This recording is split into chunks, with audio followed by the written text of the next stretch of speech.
પહેલગામમાં ધર્મ પૂછીને 28 લોકોની જાન લઈ દેશમાં એકતા અને શાંતિને સાથે રહેતા વિવિધ કોમોના લોકોને વિભાજિત કરવાનું ષડયંત્ર પાકિસ્તાન દ્વારા કરવામાં આવ્યું, જેની નવસારીમાં સમસ્ત મુસ્લિમ સમાજ દ્વારા નિંદા કરવામાં આવી તેમજ આવા કૃત્ય કરનારા સામે સખત પગલાં ભરવા ભારત સરકારને નિવેદન કરવામાં આવ્યું તેમજ સમસ્ત મુસ્લિમ સંગઠનો દ્વારા પાકિસ્તાન મુર્દાબાદના નારા સાથે પાકિસ્તાનનું તેમજ આતંકવાદનું પુતળું દયન કરવામાં આવ્યું સ્પષ્ટ થઈ ગયું છે આ પ્રકારના કૃત્યો કરી પાકિસ્તાન ભારતમાં અશાંતિ ફેલાવી શકે નહીં આ સંદેશ સમગ્ર ભારતવર્ષના મુસ્લિમ સંગઠનોએ પાકિસ્તાનને પોતાનો વિરોધ દર્શાવીને સમજાવી દીધું છે અને આ ખરેખર ભારતની સૌથી મોટી જીત છે।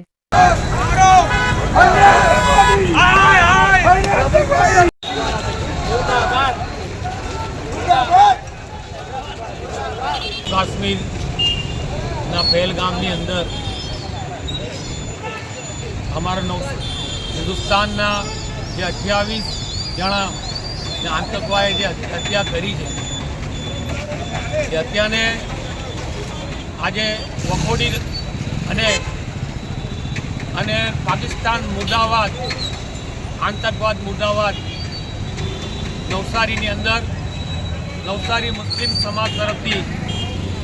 એક મોટી કેન્ડર રેલી કાઢવામાં આવી હતી અને પ્રધાનમંત્રી નરેન્દ્રભાઈ મોદીજીને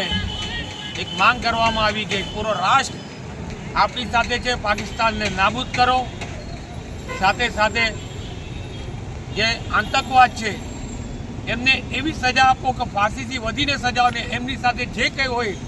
એમને એવી સજા આપો કે એક બીજો કોઈ માણસ નામ લેતા પહેલાં વિચાર કરે એવી માંગ કરવામાં આવી છે અને સાથે તમામ રાષ્ટ્ર મળીને ખડે પગે આજે આપણા માનનીય વડાપ્રધાન નરેન્દ્ર મોદીજી સાહેબ સાથે એક તાકાતથી શક્તિથી એમને એક માંગ કરી છે।